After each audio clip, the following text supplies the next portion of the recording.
What's up, guys and girls? Welcome back to the channel. I am John, and this is Rails, Tales, and Trails.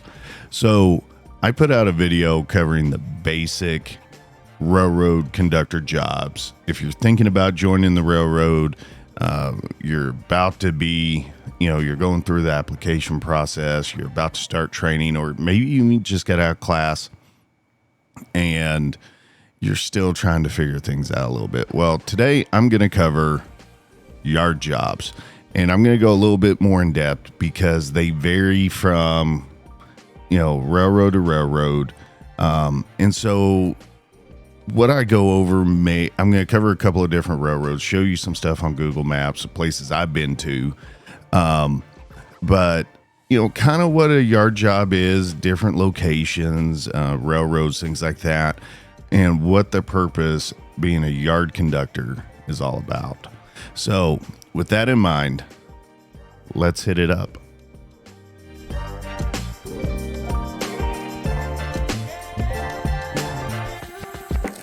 All right, so here we go. Yard jobs are just that. You are a conductor in a yard, and your whole sole purpose essentially is running around the yard, switching out cars. Maybe that is setting out bad orders out of trains that are already built. You may be taking a switch list and building trains that are going to depart the yard, maybe for an industry. Maybe they're going on, over the road to go to a consumer or a customer. Without the yard jobs and our yardmen, which are sometimes called switchmen, there would be no trains on the road ever. And it's important because I think a lot of people underappreciate our yard guys. Like, these are some working in, if I'm on the road and I have to set out a bad order or fix a broken knuckle or something like that, at most, I may be outside in the elements for a couple of hours, depending how far I got to walk, what the damage is, what the issue is, what I got to troubleshoot, that kind of thing.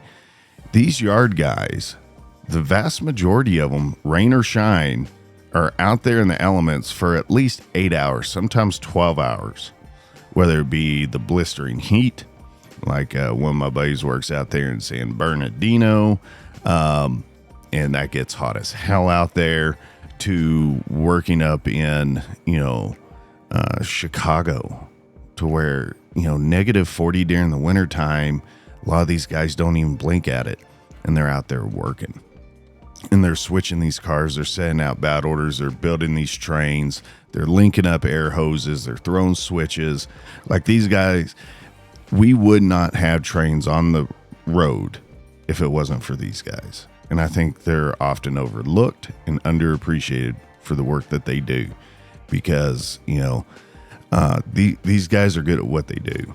And if you ever, if you're a new conductor and you're going through training, one of the biggest pieces of advice I can give you is spend time with a seasoned yard guy, because, these yard dogs, man, they know how to read these lists. They know how to move these cars around. They know how to do it safely and quickly, and just insanely efficient.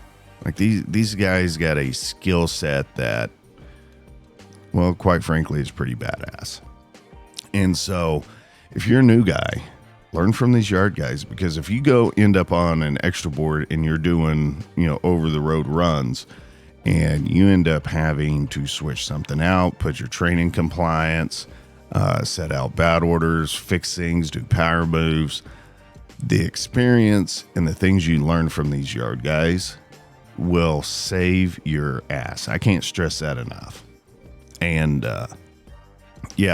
what they do is absolutely insane.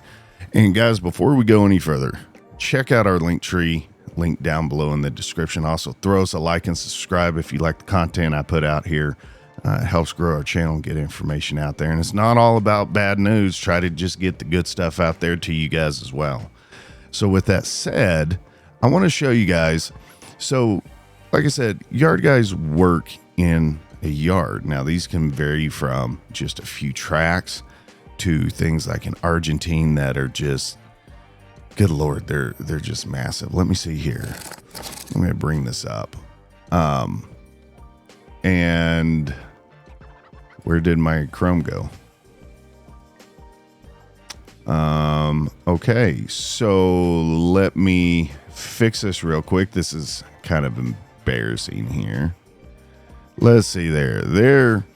Here is a picture of the Belt Railway Company of Chicago. Now, while I was up chasing work in Galesburg, this is one of the places we had to go.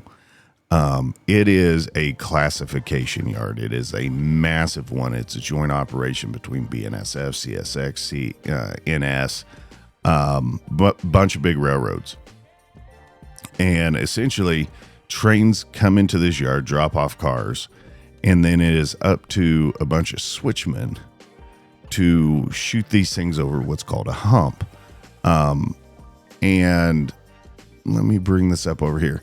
This is over here in Galesburg.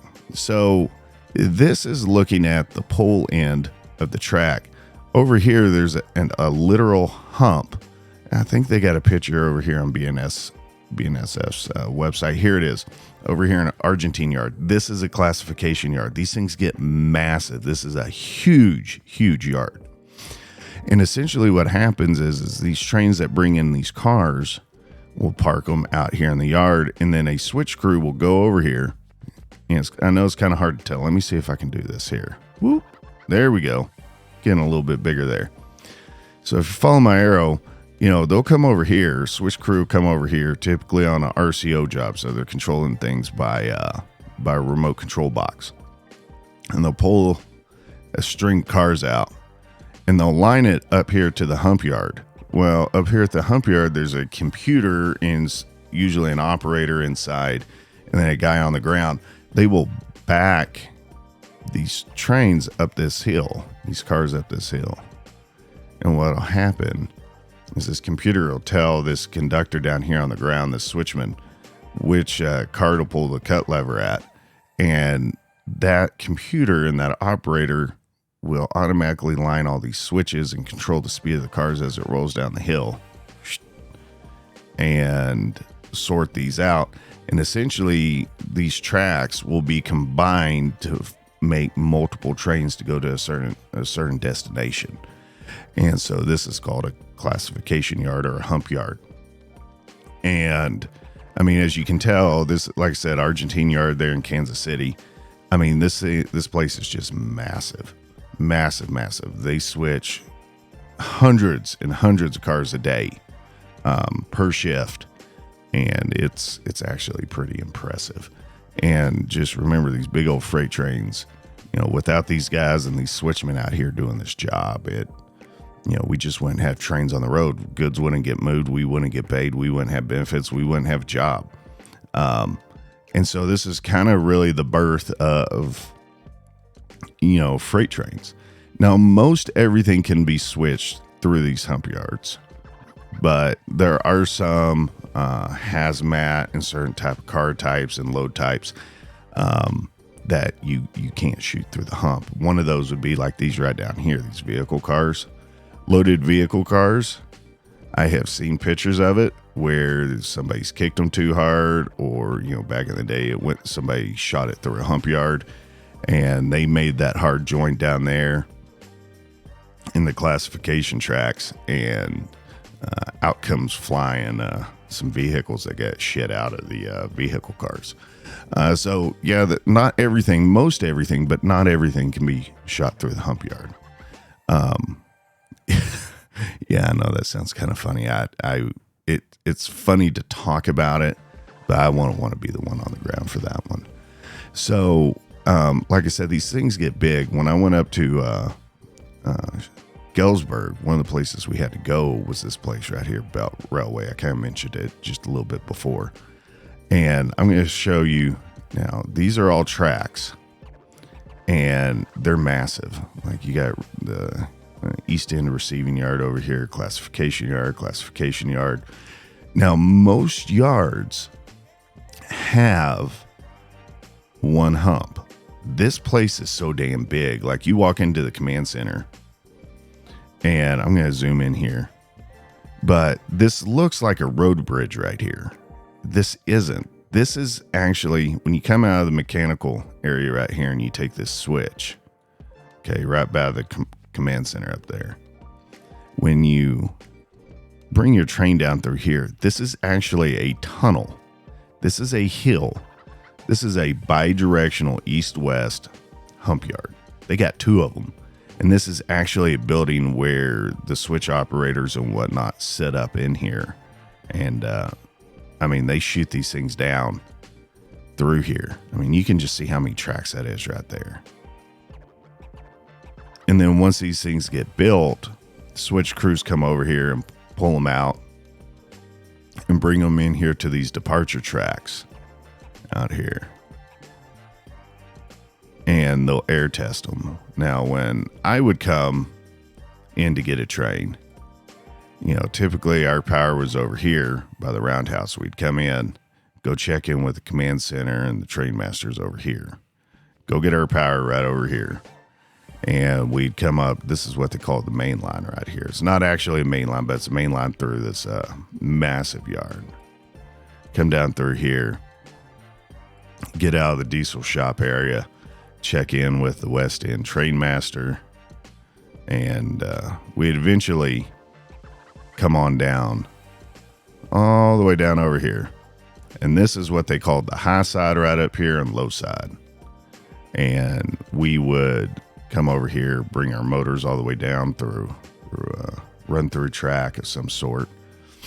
And we, you know, kind of like where you see this kind of motors right here, come up here and grab our, usually 2 or 3 tracks, might have a few bad orders. They typically had a U-man on duty to help us. And then we'd come all the way around here and we'd key up some switches over the radio, and you can see where this right here, and take off through 65th Street.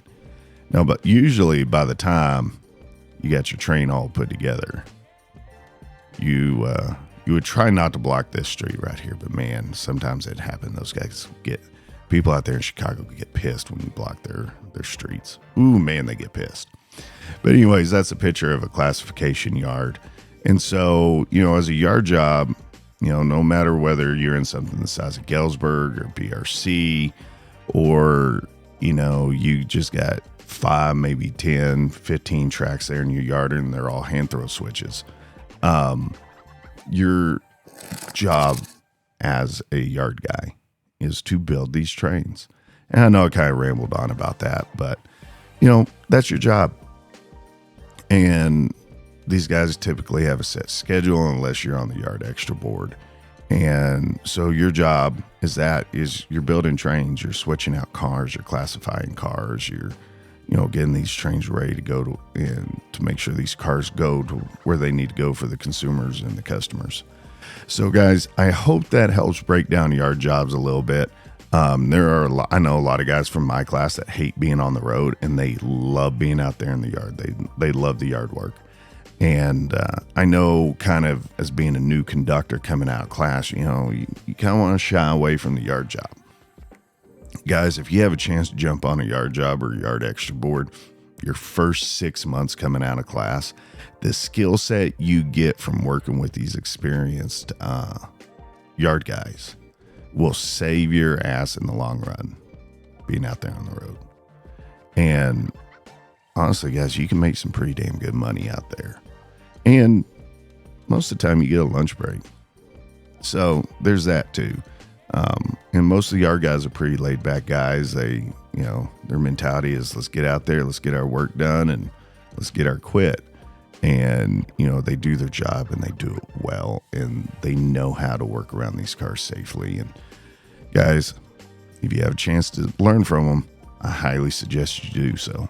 So guys, thanks for stopping by. Hit the like and subscribe button, and we will see you on the next one. Have a good one.